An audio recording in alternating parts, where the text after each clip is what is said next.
Hello students welcome to my classes समस्तଙ୍କୁ ପିଲାମାନେ ଆଉ ଗୋଟେ ଦମଦାର କ୍ଲାସକୁ ସମସ୍ତଙ୍କୁ ୱେଲକମ୍। ତ ଯେମିତି କି ପିଲାମାନେ ତୁମମାନେ ଜାଣିଛ କ'ଣ ଆମେ ପିଲାମାନେ ତୁମର ଆରମ୍ଭ କରିଥିଲେ ଗୋଟେ ଚାପ୍ଟର ଯୋଉଟା କି ତୁମର ଫାର୍ଷ୍ଟ ଅଧ୍ୟାୟ ପିଲାମାନେ ପୋଷଣ ଚାପ୍ଟର ହଁ କି ନାହିଁ। ପୋଷଣର ପିଲାମାନେ ଆମେ ଅଲରେଡି ଦୁଇଟା ପାର୍ଟ ଆମର କମ୍ପ୍ଲିଟ ହେଇ ସାରିଲାଣି ଯୋଉଟା କି ପିଲାମାନେ ତୁମେ ଚ୍ୟାନେଲରୁ ମଧ୍ୟ ପାଇପାରିବ ଯୋଉଟା କି ଅଲରେଡି ଅପଲୋଡ ମଧ୍ୟ ହେଇସାରିଛି କ୍ଲାसेस गुड़िक okay with full of concept पिलामाने हाँ कि नहीं प्रत्येक कॉन्सेप्ट पिलामाने क्लैरिटी सहित तुमको कौन करा जाउछ एटी फ्री ऑफ कॉस्ट रे क्लासेस प्रोवाइड करा जाउछ ठीक अछि ओके। तो समस्तଙ୍କୁ क्लास को पिलामाने वेलकम आउथरे तो आउथरे कौन करबा ना पिलामाने हमें क्लास टी को स्टार्ट करबा आज होची तार पार्ट 3 जो थरे कि आमे कौन करबा ना पिलामाने कंप्लीटली डिस्कशन करबा कोन ना तुम मानकर आलोक श्लेषण प्रक्रिया विषय में आलोचना करबा आज ओके। पार्ट 1 रे पिलामाने आमे डिस्कशन करथिले कोन ना खाद्यर प्रकार भेद विषय आमे आलोचना करथिले ता सहित पिलामाने एबे पार्ट 2 रे आमे कोन आलोचना कले ना पार्ट 2 रे तुमरो पोषणर प्रकार भेद आमे आलोचना कले कोन कले ना पोषणर प्रकार भेद आलोचना कले ता सहित आउ कोन आलोचना कले पोषणर प्रकार भेद सहित आमे आउ आलोचना कले कोन उद्भिदरे जो रहिचंदी पिलामाने किए ना क्लोरोफिल पिलामाने कोन करिथाय ना साहाय्य करिथाय कोन आलोक श्लेषण करिबार उद्भिद को हाँ कि नहीं। तो उद्भिद जो आलोक श्लेषण करिबार से साहाय्य करूची तो हेतिरे पिलामाने आउ कोन हेइथाय ना तेणु क्लोरोफिल को बा पत्र पिलामाने कोन कहा जाय ना पत्र को उद्भिदर रोषेई घर बा आधार बोली कहा जाय एवं आधार एवं संस्था विषय आमे कोन करिचंदी ना कंप्लीटली पढ़ी सारिचंदी पिलामाने पार्ट 2 रे ओके। तो आज आमर रही कौन पार्ट 3 जो थी कि आम कंप्लीट पढ़ा पिला माने कौन आलोक श्लेषण प्रक्रिया किभरी होता है आलोक श्लेषण प्रक्रिया पिला माने कोठी होची केते भाग रे विभक्त किभली होची से सब विषय आज आलोचना करबा ओके। तो लेट करबानी पिला माने आगु को जिबा देखो स्टार्ट करबा। तो जेमिति तुम माने जानिचो पिला माने तुमरो कोन रही ना पोषण गोटे चैप्टर रहिला शोषण परिवहन और संचालन रेचन नियंत्रण और समन्वय तापरे पिला माने जनन तापरे वंशानुक्रम विवर्तनवाद ओके तापरे शक्तिर उत्स एवं आम परिवेश तापरे 10 नंबर प्राकृतिक संपदर संरक्षण 11 नंबर रे कोन विश्व महामारी कोविड-19 और तार परिचालन ओके। तो संपूर्ण रूप से तुम 11टा चैप्टर आम 11टा जाक पिला माने कंप्लीट कौन करबा ना आम कंप्लीट करबा before your exam with concept पिला माने विथ कॉन्सेप्ट आम या कौन करबा ना क्लियर करबा ओके। ता सहित हमर इंपोर्टेंट एमसीक्यूज भी आम कौन करबा ना डिस्कशन करबा ता सहित इंपोर्टेंट क्वेश्चन गुडी को भी आम प्रैक्टिस भी करबा ओके ठीक अछि पिला माने बुझी पालो। तो स्टार्ट करबा पिला माने आ लेट करबानी तो स्टार्ट करबा पूर्व समस्त को रिक्वेस्ट करी पिला माने जो माने वर्तमान पर्यंत चैनल को सब्सक्राइब करनो से माने सब्सक्राइब करबा सहित वीडियो टी को लाइक एवं शेयर पिला माने करनेबो एवं तुमरा ओपिनियन पिला माने कमेंट सेक्शन रे मते निश्चिंत रूप रे समस्त जणाइबो ओके बुझी पालो समस्त बहुत ही बढ़िया। तो स्टार्ट करबा पिला माने समस्त रेडी समस्त पिला माने रेडी बहुत बढ़िया ओके। सो स्टार्ट करबा आ लेट आमे करबा नाही तो देखो पिला माने हमर ऑलरेडी कौन कर सारचंदी ना आमे ऑलरेडी पिला माने तुमरो उद्भिद रे कौन होची ना आलोक प्रक्रिया किभली होची उद्भिद रे पिला माने आलोक प्रक्रिया केउठी होची से विषय रे आमे कौन कर सारचंदी ना डिस्कशन आमे ऑलरेडी कर सारचंदी हां कि नै तेतरा आमे आलोक प्रक्रिया ऑलरेडी आमे डिस्कशन कर सारचंदी ताहार आधार कौन एवं तार संस्था पिला माने कौन आमे से विषय रे डिस्कशन ऑलरेडी कर सारचंदी ओके। तो वर्तमान आज कौन करबा ना आज पिला माने तार प्रक्रिया विषय में आमे पढ़िबा तो कौन देखो कहला आलोक प्रक्रिया को प्रथमे किए पिला माने करथिले ना फ्रेडरिक ब्लैकमैन 1905 मसिया रे प्रक्रियात्मक भाव रे माने कौन से प्रक्रियात्मक भाव रे किछि एक परीक्षा द्वारा कौन करथिले ना आलोक श्लेषण रो 200 प्रक्रिया द्वारा समाहित हुए बोले गोटे सिद्धांत से देथिले केबे 1905 मसिया रे फ्रेडरिक ब्लैकमैन कौन करथिले ना निजे पिला माने किछि एक्सपेरिमेंट करथिले एवं से एक्सपेरिमेंट माध्यम रे से दर्शैथिले कोनटा दर्शैथिले ना से एक्सपेरिमेंट माध्यम रे से दर्शैथिले पिला माने जे जो आलोक प्रक्रिया टी उद्भिद रे होउची ना ताहा पिला माने कोन ना दुईटी सह प्रक्रिया द्वारा समाहित होइथाय गोटे होची आलोक प्रक्रिया एवं गोटे अंधकार प्रक्रिया ए दुईटी रो सह प्रक्रिया द्वारा कोन होची ना ताहा समाहित होइथाय बोली से प्रथमे हमकु ଉପସ୍ଥାପନ ଦେଇଥିଲେ। ବୁଝିପାରିଲ? ଓକେ। ତାପରେ କଣ କହିଲେ ନା 1931 ମସିହା ଫନଲିନ୍ ପରିକଳ୍ପନା ଦ୍ୱାରା ଦର୍ଶାଇଥିଲେ ଯେ ଅଙ୍ଗାରକାମ୍ଳ ଓ ଜଳର ରାସାୟନିକ ପ୍ରକ୍ରିୟା ଦ୍ୱାରା ଜଳରୁ ବାହାରୁଥିବା ହାଇଡ୍ରୋଜେନ ଦ୍ୱାରା ଅଙ୍ଗାରକାମ୍ଳ ବିଜାରିତ ହୋଇ କଣ ହୁଏ ନା ସରଳ ଶର୍କରା ଏବଂ ଅମ୍ଳଜାନ ନିର୍ଗତ କରିଥାଏ। ତ ପୁଣି କଣ ହେଲା ନା 1931 ମସିହାରେ ପୁଣି କଣ ହେଲା ନା 1905 ରେ ପିଲାମାନେ ଆଲୋକ ଶ୍ଳେଷଣ ଦୁଇଟି ପ୍ରକ୍ରିୟାର ସମାହାର ବୋଲି ସେ କିଏ କହିଲେ ଫ୍ରେଡରିକ ବ୍ଲାକମ୍ୟାନ କହିଲେ। ତାପରେ 1931 ମସିହାରେ ଫନଲିନ୍ ପୁଣି କଣ କଲେ ନା ସେ ପରିକଳ୍ପନା କଲେ କୌଣସି ପ୍ରକ୍ରିୟା ସେ କିମ୍ବା କୌଣସି ପରୀକ୍ଷା କରିନାହାନ୍ତି। ସେ କଣ କଲେ ନା ସେ ପରିକଳ୍ପନା କରି କହିଥିଲେ ଯେ ଅଙ୍ଗାରକାମ୍ଳ ଏବଂ ଜଳର ମିଶ୍ରଣ ବା ରାସାୟନିକ ପ୍ରକ୍ରିୟା ଦ୍ୱାରା କଣ ହଉଛି ନା ଅଙ୍ଗାରକାମ୍ଳ ଏବଂ ଜଳର ରାସାୟନିକ ପ୍ରକ୍ରିୟା ଦ୍ୱାରା କଣ ହଉଛି ନା ଜଳରୁ ବାହାରୁଥିବା ହାଇଡ୍ରୋଜେନ ଦ୍ୱାରା ଜଳରେ ପିଲାମାନେ ଆମର ହାଇଡ୍ରୋଜେନ ଅଛି H2O ହଁ କି ନାଇଁ। ତ ଏ ଯୋଉ ଜଳରୁ ପିଲାମାନେ ହାଇଡ୍ରୋଜେନ ବାହାରୁଛି ସେ ହାଇଡ୍ରୋଜେନ ଗୁଡିକ କଣ କରନ୍ତି ଅଙ୍ଗାରକାମ୍ଳ ହାଇଡ୍ରୋଜେନ ଦ୍ୱାରା ଅଙ୍ଗାରକାମ୍ଳ ଗୁଡିକ ବିଜାରିତ ହୋଇଥାନ୍ତି ଏବଂ ବିଜାରିତ ହୋଇକି କଣ ତିଆରି କରନ୍ତି ନା ସରଳ ଶର୍କରା ତିଆରି କରନ୍ତି ଏବଂ ଅମ୍ଳଜାନ ନିର୍ଗତ କରିଥାନ୍ତି। ତ ଫନଲିନ୍ ଯୋଉ ଏଇ ଉପସ୍ଥାପନାଟି ପିଲାମାନେ ଦେଇଥିଲେ ବା ପରିକଳ୍ପନା ସେ ପ୍ରଦାନ କରିଥିଲେ ସେ କଣ କରିଥିଲେ ନା ଆଲୋକ ଶ୍ଳେଷଣର ଜୈବ ରାସାୟନିକ କ୍ରିୟାକୁ ଅନୁଧ୍ୟାନ କରିକି କହିଥିଲେ କଣ ନା ଆଲୋକ ଶ୍ଳେଷଣ ପ୍ରକ୍ରିୟାରେ ଯୋଉ ଜୈବ ରାସାୟନିକ ପ୍ରକ୍ରିୟା ଗୁଡିକ ହେଉଛି ତାକୁ ସେ ଭଲ ଭାବରେ ଅନୁଧ୍ୟାନ କରିଥିଲେ ଏବଂ ପରବର୍ତ୍ତୀ ପର୍ଯ୍ୟାୟରେ ସେ ନିଜର ପରିକଳ୍ପନାଟିକୁ ଦେଇଥିଲେ କେବେ 1931 ମସିହାରେ ଏବଂ ସେ ଯୋଉ ପରିକଳ୍ପନାଟି ଦେଲେ ପିଲାମାନେ 1931 ମସିହାରେ ତାକୁ 1937 ମସିହାରେ ରବର୍ଟ ହିଲ୍ କଣ କଲେ ନା ପ୍ରମାଣିତ କରିଥିଲେ ପରୀକ୍ଷା ମାଧ୍ୟମରେ। ବୁଝିପାରିଲ? ତ ରବର୍ଟ ହିଲ୍ କଣ କଲେ 1937 ମସିହାରେ ପ୍ରମାଣିତ କରିଥିଲେ।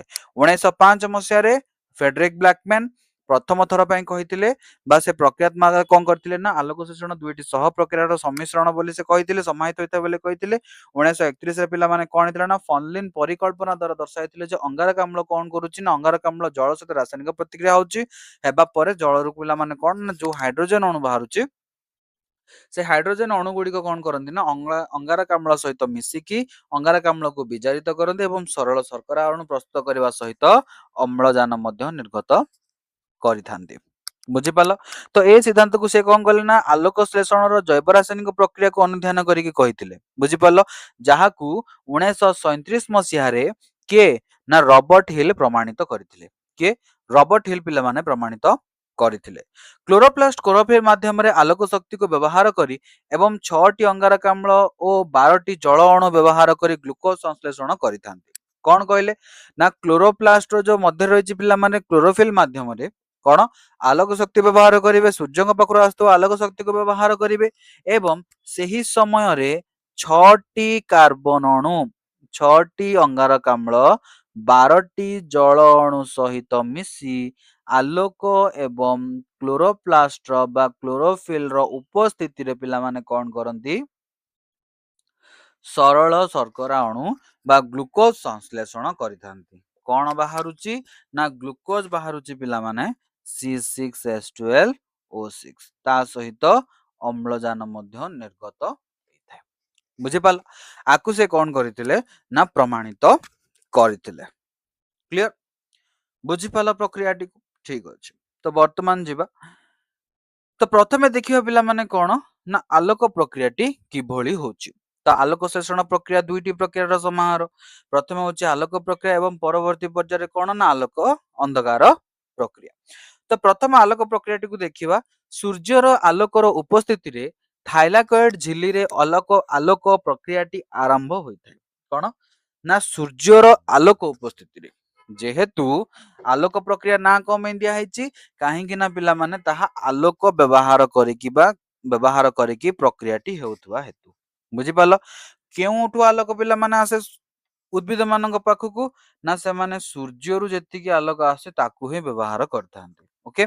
ତ ସୂର୍ଯ୍ୟର ଆଲୋକର ଉପସ୍ଥିତିରେ ଥାଇଲାକଏଡ ଝିଲ୍ଲିରେ ଆଲୋକ ପ୍ରକ୍ରିୟାଟି ଆରମ୍ଭ ହୋଇଥାଏ। ତ ଆମେ ପିଲାମାନେ ଦେଖିଛନ୍ତି କ୍ଲୋରୋପ୍ଲାଷ୍ଟ ଭିତରେ ପିଲାମାନେ ଏମିତି ଲମ୍ବା ଲମ୍ବା ହେଇକି ଅଂଶ ଗୁଡିକ ଅଛି ଯାହାକୁ ଆମେ କଣ କହିଥାନ୍ତି ନା ଥାଇଲାକଏଡ ବୋଲି ଆମେ କହିଥାନ୍ତି। ତ ଏହି ଥାଇଲାକଏଡ ର ଯୋଉ ଝିଲ୍ଲି ଗୁଡିକ ରହିଛି ସେ ଝିଲ୍ଲି ଗୁଡିକରେ କଣ ହେଇଥାଏ ନା ଆଲୋକ ପ୍ରକ୍ରିୟାଟି ଆରମ୍ଭ ହୋଇଥାଏ ସୂର୍ଯ୍ୟଙ୍କ ବା ସୂର୍ଯ୍ୟାଲୋକର ଉପସ୍ଥିତିରେ ଏବଂ ଏହା ଦୁଇଟି ପର୍ଯ୍ୟାୟରେ ପିଲାମାନେ ସମ୍ପୂର୍ଣ୍ଣ ହୋଇଥାଏ। ତ ଏଠୁ କଣ ଜାଣିଲେ ନା ଆଲୋକ ଶ୍ଳେଷଣ ପ୍ରକ୍ରିୟା ଆଲୋକ ଶ୍ଳେଷଣ ପ୍ରକ୍ରିୟା ପିଲାମାନେ ଦୁଇଟି ପ୍ରକ୍ରିୟା ଦ୍ୱାରା ବିଭକ୍ତ, ଦୁଇଟି ସହ ପ୍ରକ୍ରିୟା, ଗୋଟେ ହଉଛି ଆଲୋକ ପ୍ରକ୍ରିୟା ଏବଂ ଅନ୍ୟଟି ହଉଛି କଣ ନା ଅନ୍ଧକାର ପ୍ରକ୍ରିୟା। ପୁନର୍ବାର କହିଲା ଆଲୋକ ପ୍ରକ୍ରିୟାଟି ପିଲାମାନେ ପୁଣି ଦୁଇ ଭାଗରେ ବିଭକ୍ତ, ଗୋଟେ ହଉଛି ଫଟୋ ସିଷ୍ଟମ 1 ଆଉ ଗୋଟେ ହଉଛି ଫଟୋ ସିଷ୍ଟମ 2। କ୍ଲିୟର ସମସ୍ତଙ୍କୁ? ଓକେ, ତ ବର୍ତ୍ତମାନ ଦେଖିବା ଆଲୋକ ପ୍ରକ୍ରିୟାରେ ପ୍ରଥମ ପର୍ଯ୍ୟାୟରେ କଣ ହଉଛି ବା ଫଟୋ ସିଷ୍ଟମ 1 ରେ କଣ ହଉଛି। ଥାଇଲାକଏଡ ଝିଲ୍ଲିରେ ରହିଥିବା କ୍ଲୋରୋଫିଲ ଅଣୁ ଗୁଡ଼ିକୁ ଆଲୋକ ଶକ୍ତିକୁ ଗ୍ରହଣ କରିଥାନ୍ତି, ହଁ କି ନାଇଁ? ସୂର୍ଯ୍ୟାଲୋକ ଆସିବ ପିଲାମାନେ, ସୂର୍ଯ୍ୟାଲୋକ ଆସିଲା ପରେ ଯୋଉ ଥାଇଲାକଏଡ ଅଛନ୍ତି, ଥାଇଲାକଏଡ ଝିଲ୍ଲି ଉପରେ କଣ କରିବ ନା ସୂର୍ଯ୍ୟାଲୋକ ଗୁଡ଼ିକ ପଡିବେ। ସୂର୍ଯ୍ୟାଲୋକ ପଡିବା ଫଳରେ ଥାଇଲାକଏଡ ଝିଲ୍ଲିରେ ଯୋଉ ପିଲାମାନେ ରହିଛନ୍ତି କିଏ ଅଣୁ ଗୁଡ଼ିକ ରହିଛନ୍ତି ବା କଣିକା ଗୁଡ଼ିକ ରହିଛନ୍ତି ନା, ସେ କଣିକା ଗୁଡ଼ିକ କଣ କରିବେ ନା ପିଲାମାନେ ଆଲୋକ ଶକ୍ତିକୁ ଗ୍ରହଣ କରିବେ। ବୁଝିପାରିଲ? ଏବଂ ସେମାନଙ୍କୁ ଯେତିକି ପରିମାଣର ଆଲୋକ ଶକ୍ତି ଆବଶ୍ୟକ ସେତିକି ଶକ୍ତିକୁ ନିଜ ପାଖରେ ରଖି କଣ କରିବେ, ଅନ୍ୟ କ୍ଲୋରୋଫିଲ ଅଣୁ ଗୁଡ଼ିକୁ କଣ କରିବେ ନା ନିକଟକୁ ବା ଅନ୍ୟ ନିକଟକୁ ତାଙ୍କ ପାଖରେ ଯୋଉ କ୍ଲୋରୋଫିଲ ଅଣୁ ଥିବ ତାକୁ ପିଲାମାନେ ପଠେଇଦେବେ। ବୁଝିପାରିଲ? ଯେମିତି କି ପିଲାମାନେ ତୁମେ କଣ କରିଛ ନା ଘରେ ତୁମେ 5 ଭାଇ ଭଉଣୀ ଅଛ ଏବଂ 5 ଜଣ ଯାକ ଖାଇବାକୁ ବସିଛ। ବୁଝିପାରିଲ? ତ ତୁମକୁ ମା କଣ କଲେ, ତୁମର ମନେକର ତୁମେ ଖାଇପାରିବ କେତେଟା ରୁଟି, 3ଟା ରୁଟି ଖାଇପାରିବ, କିନ୍ତୁ ମା ତୁମକୁ କଣ କରୁଛନ୍ତି ନା ତୁମକୁ 4ଟା ରୁଟି ଗୋଟେ ଏକ୍ସଟ୍ରା ରୁଟି ଦେଇ ଦେଇଛନ୍ତି। ତ ତୁମେ କଣ କର ନା 3ଟା ରୁଟି ଖାଇଲ, ବାକି ଯୋଉଟା ରହିଲା ତୁମେ ତୁମ ପାଖରେ ଯୋଉ ଭାଇ ଭଉଣୀ ଅଛନ୍ତି ତାଙ୍କୁ ଦେଇଦିଅ, ହଁ କି ନାଇଁ? ଠିକ ସେମିତି ଏଠି ପିଲାମାନେ କଣ ହଉଛି ନା ଥାଇଲାକଏଡରେ ଯୋଉ କ୍ଲୋରୋଫିଲ ଅଣୁ ଗୁଡ଼ିକ ରହିଛନ୍ତି, ତ ସେଇ କ୍ଲୋରୋଫିଲ ଅଣୁ ଗୁଡ଼ିକ କଣ କରିବେ ନା ନିଜର ଆବଶ୍ୟକତା ଅନୁସାରେ ଶକ୍ତି ଗୁଡ଼ିକୁ ରଖିବେ। ଶକ୍ତି ଗୁଡ଼ିକୁ ରଖି ସାରିଥିବା ପରେ ବଳକା ଯେତିକି ବି ଶକ୍ତି ତାଙ୍କୁ ମିଳିବ ନା ସେ ଶକ୍ତି ଗୁଡ଼ିକୁ ସେ କଣ କରନ୍ତି ନା ତାଙ୍କର ପାଖରେ ଯୋଉ ଅଣୁ ଗୁଡ଼ିକ ଥାଆନ୍ତି ତାଙ୍କୁ ସେ ସ୍ଥାନାନ୍ତରିତ କରିଦେବେ। ବୁଝିପାରିଲ? ସେଇଭଳି କଣ ହବ ନା ସମସ୍ତ କ୍ଲୋରୋଫିଲ ଅଣୁ ଗୁଡ଼ିକ ଆଲୋକ ଶକ୍ତି ଗ୍ରହଣ କରିସାରିବେ, ହଁ କି ନାଇଁ? ତ ଜଣକ ପରେ ଜଣେ ଜଣକ ପାଖରୁ ଆଉ ଜଣକ ପାଖକୁ ଏମିତି ଶକ୍ତି ଗୁଡ଼ିକ କଣ ହବ ନା ଯିବ, ଯିବା ପରେ ସେମାନେ କଣ କରିବେ ସମସ୍ତେ ପିଲାମାନେ ଆଲୋକ ଶକ୍ତି ପାଇଗଲେ କି ନାଇଁ? ସମସ୍ତେ ପାଇଗଲେ ଏମିତି ଜଣ ଜଣ କରିକି। ତ ଯେତେବେଳେ ପିଲାମାନେ ସମସ୍ତେ କଣ କରିପାରିବେ ନା ଆଲୋକ ଶକ୍ତି ଗ୍ରହଣ କରିସାରିବେ ସେତେବେଳେ କଣ ହବ ନା P700 ବା ଯାହାକୁ ଆମେ କଣ କହିଥାନ୍ତି ଆଲୋକ ପ୍ରତିକ୍ରିୟା କେନ୍ଦ୍ର ବା P700 ବା ଫୋଟୋ ସିଷ୍ଟମ 1 କେନ୍ଦ୍ର ସୃଷ୍ଟି ହୁଏ। କଣ ହବ? P700 ବା ଫୋଟୋ ସିଷ୍ଟମ 1 କେନ୍ଦ୍ର ସୃଷ୍ଟି ହେବ, ଯାହାକୁ ପିଲାମାନେ ଆଲୋକ ପ୍ରତିକ୍ରିୟା କେନ୍ଦ୍ର ବୋଲି କହନ୍ତି। କେତେବେଳେ ପିଲାମାନେ ସୃଷ୍ଟି ହେବ ନା ଯେତେବେଳେ ଥାଇଲାକଏଡରେ ଥିବା କ୍ଲୋରୋଫିଲ ଅଣୁ ଗୁଡ଼ିକ ଯେତିକି ବି କ୍ଲୋରୋଫିଲ ଅଣୁ ଅଛନ୍ତି ସମସ୍ତେ ଆଲୋକ ଶକ୍ତିକୁ ଗ୍ରହଣ କରିସାରିବେ। ବୁଝିପାରିଲ? ତ ଅଧିକ ଶକ୍ତି ଗ୍ରହଣ କରିବା ଫଳରେ କ୍ଲୋରୋଫିଲଟି ପିଲାମାନେ କଣ ହେଇଯାନ୍ତି ନା ଉଦ୍ଦୀପିତ ହୋଇଯାନ୍ତି। ଯେମିତି କି ତୁମକୁ ପିଲାମାନେ ଖାଦ୍ୟ ଦେଇଦେବା ପରେ ତୁମ ଶରୀରରେ ପିଲାମାନେ କଣ ଆସିଯାଏ, ଶକ୍ତି ଆସିଯାଏ କି ନାଇଁ? ହଁ, ଠିକ ସେମିତି ଏମାନଙ୍କୁ ପିଲାମାନେ କଣ ନା ଏଇ ଯୋଉ କଣିକା ଗୁଡ଼ିକ ଥାଆନ୍ତି ଏହି କଣିକା ଗୁଡ଼ିକ ଅଧିକ ଶକ୍ତି ଗ୍ରହଣ କରିଦିଅନ୍ତି। ଅଧିକ ଶକ୍ତି ଗ୍ରହଣ କରିବା ଫଳରେ ଏମାନେ ଉତ୍ତେଜିତ ହୋଇ ଉଠନ୍ତି। ବୁଝିପାରିଲ?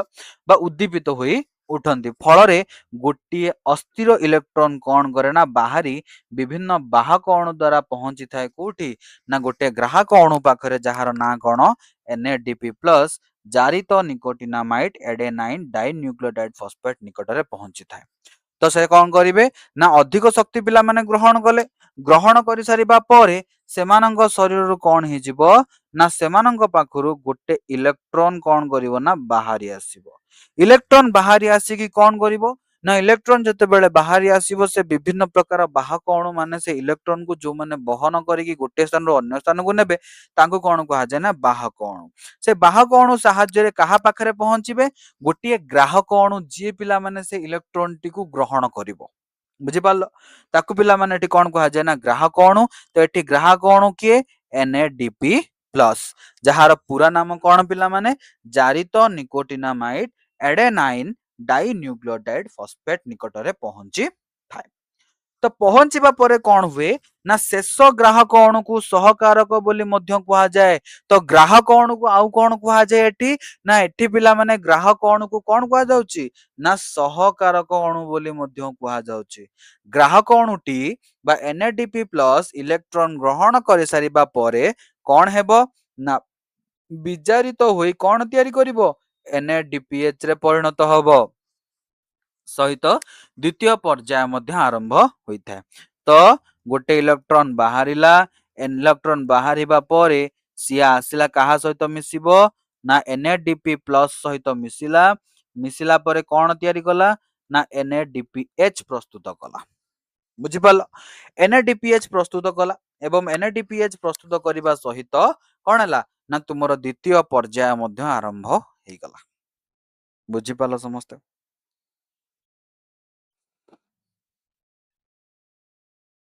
प्रथम पर्यायटी बुझिपाल समस्ते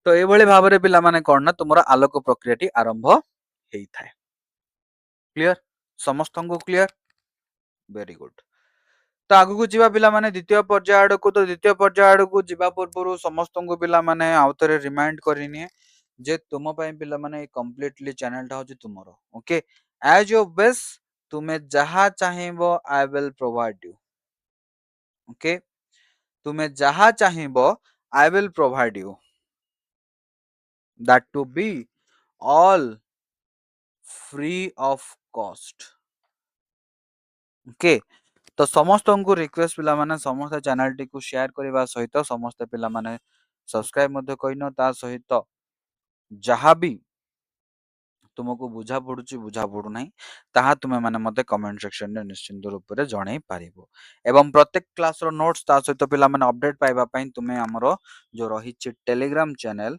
से टेलीग्राम चैनल पिला माने तुमे जॉइन करि पारिबो ना कोन पिला माने द हिडन सेल जहार लिंक पिला माने तुमको मु कोन करिछि ना डिस्क्रिप्शन बॉक्स रे दे देछि ओके डिस्क्रिप्शन बॉक्स रे पिला माने तार लिंक मिलि जिवो बुझि पारलो ता सहित से चैनल रे तुम जॉइन करबा परे तुम माननकु संपूर्ण क्लास रो नोट्स संपूर्ण क्लास रो पिला माने जहां भी important MCQs important question answer all things पिला माने फ्री ऑफ कॉस्ट टंकाटे पिला माने तुमको लागिवनी फ्री ऑफ कॉस्ट रे प्रोवाइड करे देबे ओके तागु जिबा प्रथम पर्याय पिला माने कोन हैला ना गोटे इलेक्ट्रॉन बाहरिला क्लोरोफिल अणुरु सी आसिला मिसिला कहा सहित NADP+ सहित NADP+ सहित मिसिकी कोन तयारी कला NADPH एठी NADPH कोन गोटे होची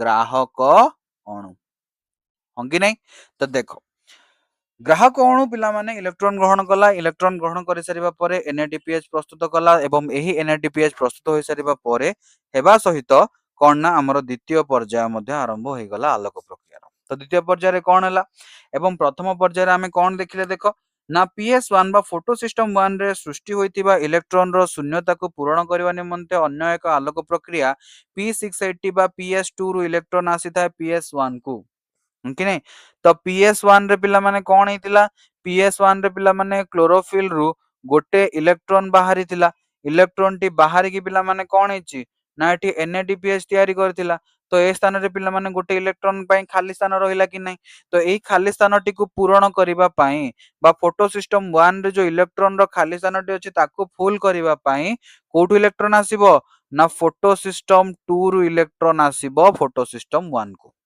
कोन फोटो सिस्टम 2 रु इलेक्ट्रॉन आसीबो कोठी की फोटो सिस्टम 1 को आसीबो बुझि पालो एवं ए फोटो सिस्टम 2 को आउ कोन कहा जाय P680 बोली मध्य कहा जाय किंतु फोटो सिस्टम 1 को कोन कहा जाउची P700 बोली कहा जाउची ओके तो तुम एटी देखि परिबो कोन अछि ना P700 पिला माने कहा जाय काहा को फोटो सिस्टम 1 को एवं फोटो सिस्टम 2 को पिला माने कोन कहा जाउची P680 बोली कहा जाउछ क्लियर ठीक से परि देखो PS1 बा फोटो सिस्टम 1 परि एब PS2 मध्य सूर्यंक ठारू मिलुतो आलोक शक्ति द्वारा ही उद्दीपित होइतांती सेमाने मध्य कोन ना सूर्यंक पाखरु आलोक शक्ति को ही व्यवहार करिकि कोन हेबे ना उद्दीपित हेबे एवं गोटे इलेक्ट्रॉन बाहर करिवे जे कि कोन करिवो फोटो सिस्टम 1 को जीवो तो एथि पई कोन ना एथि जोगु PS2 रे कोन होची ना जल अणु गुडी को आलोक विश्लेषण होइतांती तो जेते बेले पिला माने कोन हबो ना PS2 रे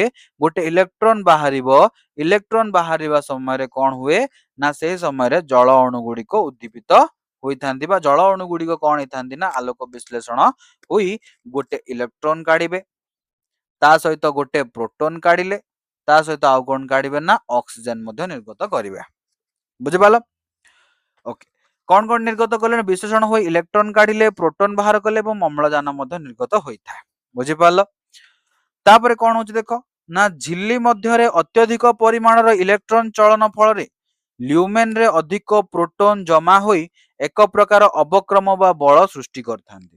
ତ ଆମେ କଣ ଜାଣିଛନ୍ତି ନା ପିଲାମାନେ ଥାଇଲାକଏଡ ରହିଲା, ଥାଇଲାକଏଡ ର ଝିଲ୍ଲିରେ ହିଁ କଣ ହେଇଥାଏ ନା ଆଲୋକ ପ୍ରକ୍ରିୟାଟି ସମ୍ପନ୍ନ ହଉଛି, ହଁ କି ନାଇଁ? ତ ଝିଲ୍ଲିରେ ପିଲାମାନେ କଣ ହଉଛି ନା ଆଲୋକ ପ୍ରକ୍ରିୟା ସମ୍ପନ୍ନ ହଉଛି। ତ ଏଇଟାକୁ ଧର ପିଲାମାନେ ଆମେ ଫୋଟୋ ସିଷ୍ଟମ 2 ଧରଲେ, ଏଇ ପାଖରେ ପିଲାମାନେ କଣ ହଉଛି ନା ଫୋଟୋ ସିଷ୍ଟମ 1, ଫୋଟୋ ସିଷ୍ଟମ 2 ରୁ ଯୋଉ ଇଲେକ୍ଟ୍ରନ ଟା ତିଆରି ହବ ସେ ପିଲାମାନେ ଫୋଟୋ ସିଷ୍ଟମ 1 କୁ ଯିବ। ତ କାହା ମାଧ୍ୟମ ଦେଇକି ଯିବ ନା ସେ ଝିଲ୍ଲି ମାଧ୍ୟମ ଦେଇକି ଯିବ କି ନାଇଁ? ତ ଯେତେବେଳେ ଇଲେକ୍ଟ୍ରନ ଟି ଫୋଟୋ ସିଷ୍ଟମ 1 ରୁ ବାହାରିକି ଫୋଟୋ ସିଷ୍ଟମ 2 ରୁ ବାହାରିକି ଫୋଟୋ ସିଷ୍ଟମ 1 ଆଡକୁ ଯାଉଛି, ତ ସେତେବେଳେ କଣ ଝିଲ୍ଲି ମଧ୍ୟରେ ଯେତେବେଳେ ଇଲେକ୍ଟ୍ରନ ଅଧିକ ପରିମାଣରେ ସେ ପ୍ରବାହିତ ହେବ, ସେତେବେଳେ କଣ ନା ଯୋଉ ଥାଇଲାକଏଡ ଭିତରେ ପିଲାମାନେ ଯୋଉ ଖାଲି ସ୍ଥାନ ଅଛି ଯାହାକୁ ଆମେ କଣ କହିଥାନ୍ତି ଲ୍ୟୁମେନ ବୋଲି କହୁଛନ୍ତି, ସେ ଲ୍ୟୁମେନ ଭିତରେ କଣ ହବ ନା ସବୁ ପ୍ରୋଟୋନ ଗୁଡିକ ଆସିକି ଜମା ହେଇଯିବେ। ଏବଂ ଏଇ ପ୍ରୋଟୋନ ଗୁଡିକ ଯେତେବେଳେ ଲ୍ୟୁମେନ ଭିତରେ ଅତ୍ୟଧିକ ପରିମାଣର ଜମା ହେଇଯିବେ, ସେତେବେଳେ ଏମାନେ କଣ କରନ୍ତି ଏକ ପ୍ରକାର ଅବକ୍ରମ ବା ଗୋଟେ ବଳ ସୃଷ୍ଟି କରିଥାନ୍ତି, ଯାହାକୁ ବ୍ୟବହାର କରିକି କମ ଶକ୍ତି ସମ୍ପନ୍ନ ଏଡିନୋସିନ ଡାଇଫସ୍ଫେଟ ବା ଏଡିପି ପିଲାମାନେ କୋଉଥିରେ ପରିଣତ ହେଇଯାଉଛି, ଏଟିପି ରେ ପରିଣତ ହେଇଯାଉଛି। ଏଡିପି କମ ଶକ୍ତି ସମ୍ପନ୍ନ, ଏଟିପି ହଉଛି ପିଲାମାନେ କଣ ଅଧିକ ଶକ୍ତି ସମ୍ପନ୍ନ, ବୁଝିପାରିଲ? ତ ଏଟିପି ରେ କଣ କରୁଛି ନା ସେ ପରିଣତ ହେଇଯାଉଛି। ତ ଆଡେନୋସିନ ଟ୍ରାଇଫସ୍ଫେଟ ରେ ପରିଣତ ହୋଇଥାନ୍ତି। ତାପରେ କଣ ହୁଏ ନା ଆଲୋକ ପ୍ରକ୍ରିୟାରେ ଆଲୋକ ଶକ୍ତି ଦ୍ୱାରା କ୍ଲୋରୋଫିଲ ମଧ୍ୟରେ ଜଳ ଅଣୁ ଗୁଡିକର ଆଲୋକ ବିଶ୍ଳେଷଣ ଘଟି NADPH, ହଁ କି ନାଇଁ? ଫୋଟୋ ସିଷ୍ଟମ 1 ରେ ଆମେ କଣ ଦେଖିଲେ, ଫୋଟୋ ସିଷ୍ଟମ 1 ରେ NADPH ତିଆରି ହେଲା। ସେଇଭଳି ଫୋଟୋ ସିଷ୍ଟମ 2 ରେ ପିଲାମାନେ ଆମେ କଣ ଦେଖିଲେ ନା ATP ତିଆରି ହେଲା, ହଁ କି ନାଇଁ?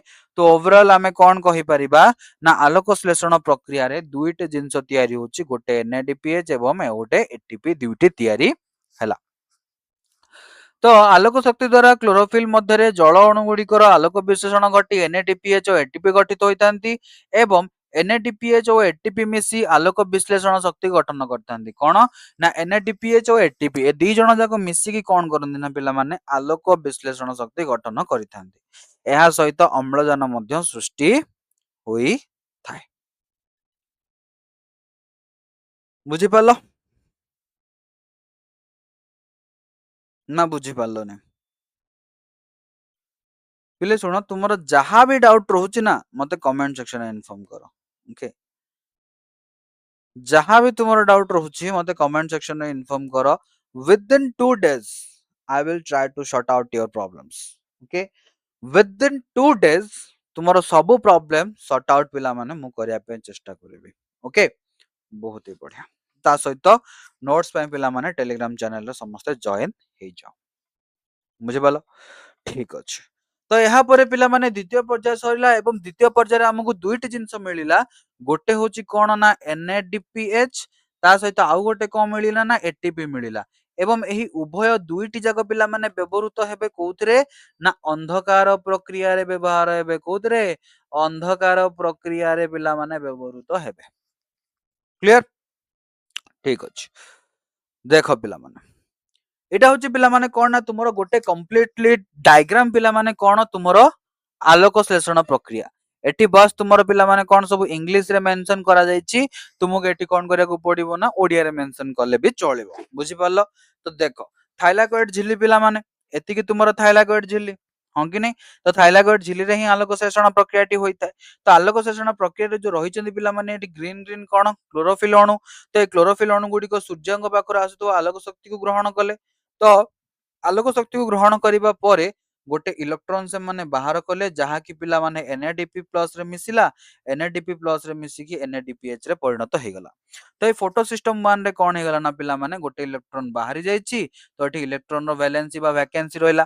ତ ଏ ଭ୍ୟାକେନ୍ସି କୁ ଫୁଲଫିଲ କରିବା ପାଇଁ ଫୋଟୋ ସିଷ୍ଟମ 2 ରୁ କଣ ହେଲା ନା ଗୋଟେ ଇଲେକ୍ଟ୍ରନ ବାହାରିଲା।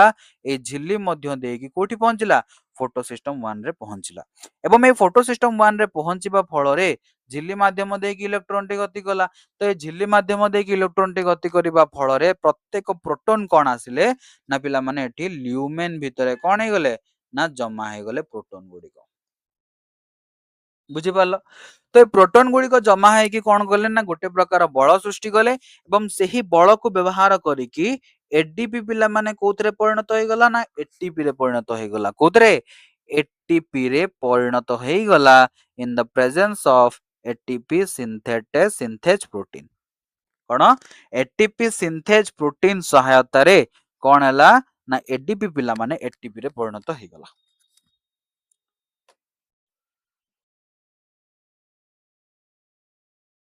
क्लियर समस्त को बहुत ही बढ़िया जीवा पिला माने अंधकार प्रक्रिया आड़ को जीवा चलो वर्तमान देखिए पिला माने अंधकार प्रक्रिया रे कौन होछ अंधकार प्रक्रिया पिला माने कौन करूची ना वायुमंडल रु ग्रहण करितिबा अंगारकाम्ल गैस क्लोरोप्लास्ट माध्यम रे तिबा स्ट्रोमा रे द्रवीभूत होई रहिଥାଏ कि नहीं तो यह गोटे पिला माने कौन गोटे होची टा हमर स्ट्रोमा सॉरी एटा हो हमर क्लोरोप्लास्ट भितर रहिची थाइलाकॉइड जाको सब पिला माने स्टॉक रहिची स्टॉक को पुनी कनेक्ट करूची थाइलाकॉइड गोटे लंबा एटा को कंप्लीटली कुहा जाय कोन ग्राना एवं एमानक भितर जो तरल पदार्थ अछि ताकू पिला माने हमें कोन कहले ताकू हमें कहले स्ट्रोमा तो ये जो तरल पदार्थ अछि पिला माने क्लोरोप्लास्ट भितर ताहारी मध्य द्रवीभूत करिकी रहिଥାଏ किए द्रवीभूत होइकी रहिଥାଏ पिला माने अंगार काम्ल हैला तो देखो अंधकार प्रक्रिया आलोक प्रक्रिया सृष्टि होइतिबा एनएडीपीएच और एटीपी पिला माने तिए व्यवहृत होइଥାଏ तेणु आलोक प्रक्रिया आरंभ हेबा परे ही अंधकार प्रक्रिया आरंभ होई पारिबो काहेकि ना आलोक प्रक्रिया पिला माने जो एनएडीपीएच और एटीपी प्रस्तुत होची ना ताहा अंधकार प्रक्रिया को चले रखिया पे सहाय्य करिथाय तो देखो तो एनएडीपीएच और एटीपी को व्यवहार करिकी द्रवीभूत अंगारकाम्ल enzyme ribulose bisphosphate carboxylase oxygenase बा रुबिस्को माध्यम रे 5 कार्बन युक्त ग्राहक अणु राइबोलोज बिसफॉस्फेट बा आरयूबीपी सहित मिसी जैविक क्रिया द्वारा 3 कार्बन युक्त शर्करा तैयारी करथांती भल भाव बुझ कौन करुची ना PS1 रु बा फोटो सिस्टम 1 रु सृष्टि होइतिबा एनएडीपीएच और एटीपी को व्यवहार करिकी अंधकार प्रक्रिया माध्यम रे द्रवीभूत बा स्ट्रोमा मध्य रे द्रवीभूत होई रहितिबा अंगारकाम्ल enzyme ribulose bisphosphate carboxylase oxygenase रो उपस्थिति रे बा जहा को हमें शॉर्ट फॉर्म रे कौन कहंती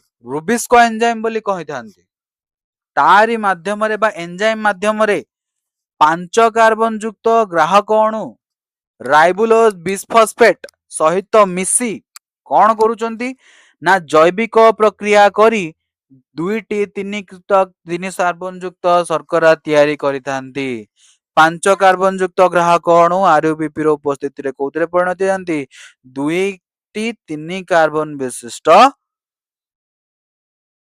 शर्करा अणु रे क्लियर तापरे कौन होची देखो ना तापरे रुबिस्को एंजाइम एटीपी सहायता रे कार्बन डाइऑक्साइड को जैव पदार्थ रे विबंधित करिथांती कौन करे ना जो रुबिस्को एंजाइम रहिची रुबिस्को एंजाइम कौन करे ना एटीपी को व्यवहार करी बा एटीपी रो सहायता रे कार्बन डाइऑक्साइड बा अंगारकाम्ल को जैव पदार्थ रे विबंधित करिथांती कुदरे जैव पदार्थ रे से विबंधित करिथांती एंजाइम एटीपी ऊपर निर्भरशील होइतिबारु आलोक प्रक्रिया आरंभ हेबार किछि समय परे अंधकार प्रक्रिया आरंभ होइता कहा ऊपर निर्भर करछि जेहेतु पिला माने एटीपी ऊपर निर्भर करूछि तेणु आलोक प्रक्रिया आरंभ हेबार किछि समय परे ही अंधकार प्रक्रिया आरंभ होइता 3 कार्बन युक्त शर्करा अणु गुड़िक पुनः कौन करती ना विभिन्न चक्राकार मार्ग देकी विभिन्न चक्राकार रे विभिन्न जैव रासायनिक क्रिया माध्यम रे विभिन्न प्रकार जैव रासायनिक कार्य माध्यम रे जा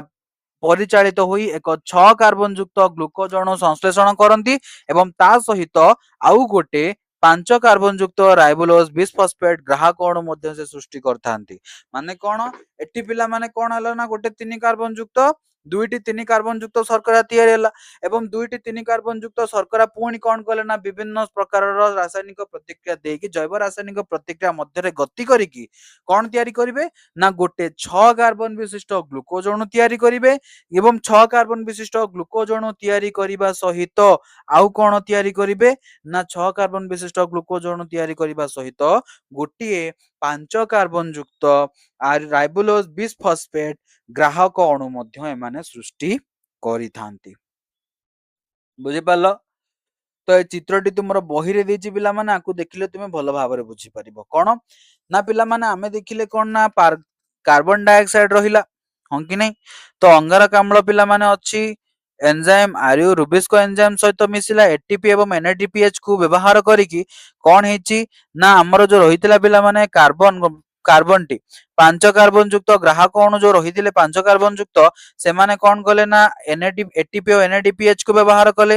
ଏନଜାଇମ ର ଉପସ୍ଥିତିରେ ଅଙ୍ଗାରକାମ୍ଳକୁ ବିବନ୍ଧନ କରିକି କୋଉଥିରେ ପରିଣତ ହେଇଗଲେ ନା 2ଟି 3 କାର୍ବନ ବିଶିଷ୍ଟ ଶର୍କରାରେ ପରିଣତ ହେଲେ। ଏବଂ এই 3 କାର୍ବନ ବିଶିଷ୍ଟ ଶର୍କରା ପୁନର୍ବାର କଣ କଲା ନା ବିଭିନ୍ନ ପ୍ରକାରର ଜୈବ ରାସାୟନିକ ପ୍ରକ୍ରିୟା ଦେଇକି ଗ୍ଲୁକୋଜ ସଂଶ୍ଳେଷଣ କଲା, ଏବଂ ଗ୍ଲୁକୋଜଟି ପିଲାମାନେ କଣ 6 କାର୍ବନ ବିଶିଷ୍ଟ ଗ୍ଲୁକୋଜ ଅଟେ, ହଁ କି ନାଇଁ? 6 କାର୍ବନ ବିଶିଷ୍ଟ, ଏବଂ ଗୋଟିଏ ଗ୍ଲୁକୋଜ ଅଣୁ ସଂଶ୍ଳେଷଣ କରିବା ସହିତ ଗୋଟିଏ ଗ୍ରାହକ ଅଣୁ ମଧ୍ୟ ସେ ସଂଶ୍ଳେଷଣ କରୁଛି। ମାନେ କହିବାକୁ ଗଲେ ଗୋଟିଏ ଚକ୍ର ପିଲାମାନେ କଣ ହଉଛି ନା ବାରମ୍ବାର ଚାଲିଛି। 5 କାର୍ବନ ରୁ ପିଲାମାନେ 3 କାର୍ବନ ବିଶିଷ୍ଟ, 3 କାର୍ବନ ରୁ ପୁଣି 5 କାର୍ବନ ହଉଛି, ପୁଣି 3 କାର୍ବନ ରୁ 5 କାର୍ବନ ହେବା ମଝିରେ ଗୋଟିଏ 6 କାର୍ବନ ବିଶିଷ୍ଟ ଗ୍ଲୁକୋଜ ଅଣୁ ନିର୍ଗତ ହେଉଛି। ବୁଝିପାରିଲ? ଏହା ହଉଛି ତୁମର ଅନ୍ଧକାର ପ୍ରକ୍ରିୟା। ତ ଦେଖ, ଅନ୍ଧକାର ପ୍ରକ୍ରିୟା ମେଲଭିନ କେଲଭିନଙ୍କ ଦ୍ୱାରା ଆବିଷ୍କୃତ ହୋଇଥିବାରୁ ତାଙ୍କ ନାମ ଅନୁସାରେ ପିଲାମାନେ ଆକୁ କଣ କୁହାଯାଉଛି ନା କେଲଭିନ ଚକ୍ର ମଧ୍ୟ କୁହାଯାଏ। ଯେହେତୁ ଅନ୍ଧକାର ପ୍ରକ୍ରିୟାଟିକୁ ମେଲଭିନ କେଲଭିନ କଣ କରିଥିଲେ? ଆବିଷ୍କାର କରିଥିଲେ। ତେଣୁ ମେଲଭିନ କେଲଭିନଙ୍କ ନାମ ଅନୁସାରେ କଣ ତାଙ୍କୁ କୁହାଯାଏ ନା ଏହି ଚକ୍ରଟିକୁ କେଲଭିନ ଚକ୍ର ମଧ୍ୟ କୁହାଯାଏ। ଏବଂ କେଲଭିନଙ୍କ ଅନୁସାରେ କେଲଭିନ ଚକ୍ରଟି ପିଲାମାନେ 3ଟି ପର୍ଯ୍ୟାୟରେ ସଂଗଠିତ ହୋଇଥାଏ। କଣ?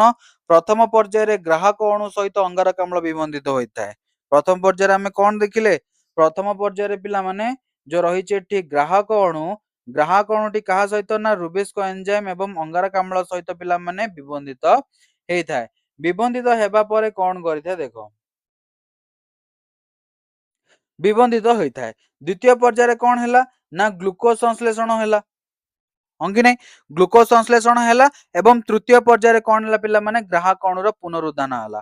ମାନେ କଣ ଏଠି ଦେଖିପାରିବ ତୁମ ମାନେ ଯେ ଦେଖ, ଏଠି ପିଲାମାନେ 3ଟି କାର୍ବନ ବିଶିଷ୍ଟ ଶର୍କରା ବାହାରିଲା, ତାପରେ ପୁଣି ଏଠି କଣ ହେଲା ନା ଗୋଟେ ଗ୍ଲୁକୋଜ ପିଲାମାନେ ତିଆରି ହେଲା, ଏବଂ ଗ୍ଲୁକୋଜ ତିଆରି ହେବା ସହିତ ପୁନର୍ବାର ଗୋଟେ ଗ୍ରାହକ ଅଣୁ ଏଠି ତିଆରି ହେଲା। ବୁଝିପାରିଲ ପିଲାମାନେ? ଏତିକି ପର୍ଯ୍ୟନ୍ତ ସମସ୍ତେ ବୁଝିପାରିଲ ନା ନାହିଁ? ବୁଝିପାରିଲ? ବହୁତ ହି ବଢିଆ। ତ ଆଜି ପାଇଁ ପିଲାମାନେ ଏତିକି। ଆଇ ହୋପ ସମସ୍ତଙ୍କୁ କ୍ଲାସଟି ପିଲାମାନେ ବହୁତ ଭଲ ଲାଗିଥିବ, ଏବଂ ସମସ୍ତେ କ୍ଲାସଟିକୁ ଭଲ ଭାବରେ ବୁଝି ପାରିଥିବ ମଧ୍ୟ। ଓକେ, ତ ଯଦି ପିଲାମାନେ ତୁମମାନଙ୍କୁ କ୍ଲାସଟି ଭଲ ଲାଗିଛି ତାହେଲେ ସମସ୍ତେ ନିଶ୍ଚିନ୍ତ ରୂପରେ ଲାଇକ୍ କରିନେବ ପିଲାମାନେ। କମେଣ୍ଟ ସେକ୍ସନରେ ନିଶ୍ଚିନ୍ତ ରୂପରେ ତୁମର କିଛି ଡାଉଟ୍ ହଉ କିମ୍ବା ତୁମର ଓପିନିଅନ ମଧ୍ୟ ଦେଇପାରିବ। ତା ସହିତ ଚ୍ୟାନେଲକୁ ସବସ୍କ୍ରାଇବ କରିବା ସହିତ ପିଲାମାନେ ସମସ୍ତେ ଟିକେ ଟିକେ ସେୟାର ମଧ୍ୟ କରିନେବ। ଓକେ, ତ ରହିଲି ପିଲାମାନେ, ଦେଖା ହବ ପୁଣି ନେକ୍ସଟ କ୍ଲାସରେ। ସେତେବେଳେ ପର୍ଯ୍ୟନ୍ତ ସମସ୍ତଙ୍କୁ ପିଲାମାନେ all the best for your futures ପିଲାମାନେ। All the best.